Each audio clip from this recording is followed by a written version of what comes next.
ao Cury.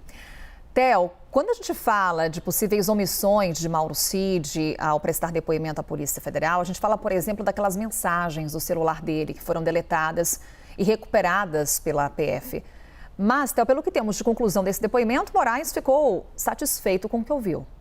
E Moraes era um dos monitorados nesses relatórios que eram repassados ao Mauro Cid. Eu digo relatórios, mas eram mensagens falando.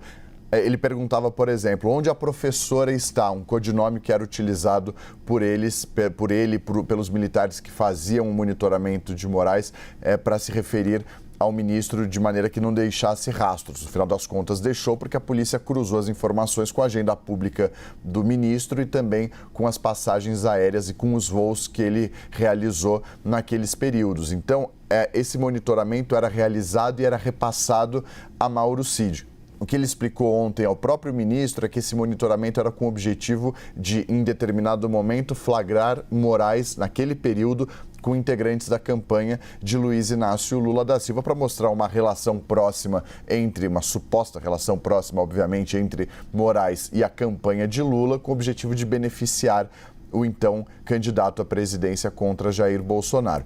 Nesse depoimento, Mauro Cid dá detalhes sobre a participação de Walter Souza Braga Neto, de acordo com a apuração da Jussara Soares, deixa claro que ele apenas passou nessa reunião, que ele esteve presente, mas que ele não ficou muito tempo. E que no tempo em que ele ficou, não foi discutido nenhum plano de assassinato de Lula, de Alckmin, nem de Alexandre de Moraes. E insistiu que havia, sim, uma trama elaborada para trazer caos social, paralisação de caminhoneiros e acampamentos em frente a quartéis generais.